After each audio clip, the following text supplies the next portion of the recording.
எல்லாருக்கும் நமஸ்காரம். எனக்கு வந்து சித்ரா பௌர்ணமி ஸ்பெஷல். எனக்கு சக்கரை பொங்கல் எப்படி பண்ணுறதுன்னு பார்க்கலாம். ஒரு கப் அரிசி, அரை கப் வந்து பாசிப்பருப்பு நல்லா வேக வச்சு வச்சுட்டுருக்கேன். இங்கே பாகம் பாருங்க ரெடியாக வச்சுட்டுருக்கேன் நான். ஸோ இந்த சாதம் வந்து நல்லா குழச்சலாக வேக வச்சுக்கணும். ஸோ இந்த பாக்கத்தில் விட்டுடலாம்.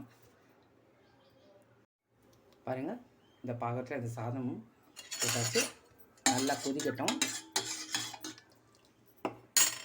ஸோ அடுத்தது வந்து இதில் பாருங்கள், 3 கிராம்பு, ஏலக்காய் பொடி, ஜாதிக்காய், இது 3 மிக்சியில் அரைச்சி அதில் போட்டுடலாம். ஸோ இது நல்லா கொதித்து நல்லா கொதிக்க நல்லா கெட்டியான அப்புறம் இந்த பவுடரை அதில் போட்டுடலாம். ரொம்ப ரொம்ப டேஸ்ட்டாக இருக்கும். ஸோ அடுப்பு ஆஃப் பண்ணிட்டேன். ஸோ ஜாதிக்காய், 2 லவங்கம், ஏலக்காய் அதோட பவுடர் போட்டுடுறேன். முந்திரி பருப்பு, திராட்சை. ஸோ சக்கரை பொங்கல் ரெடி. டிஸ்பிளேல காமிக்கிறேன். எல்லாருக்கும் நமஸ்காரம். இன்றைக்கி Chitra Pournami special. So lemon rice எப்படி பண்ணுறதுன்னு பார்க்கலாம். ஸோ சாதம் பாருங்கள், இந்த மாதிரி மஞ்சள், உப்பு எல்லாம் போட்டு உதிர சாதம் வந்து நல்லா ஆற வச்சுட்டுருக்கேன். ஸோ இஞ்சி, பச்சை மிளகா,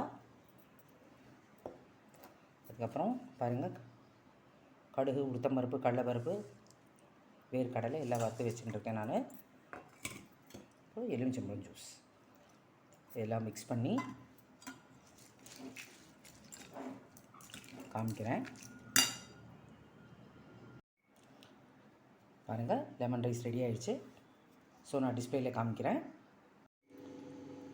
ஸோ சக்கரை Pongal, lemon rice, Chitra Pournami special ரெடியாக இருக்குது. என்னோடய சேனல் மகாபிரிவா _97 இந்துஸ் குக்கிங் சேனலை லைக் பண்ணுங்க, ஷேர் பண்ணுங்க, சப்ஸ்கிரைப் பண்ணிக்கோங்க. தேங்க்யூ. லோகா சமஸ்தா சுகினோ பவந்து.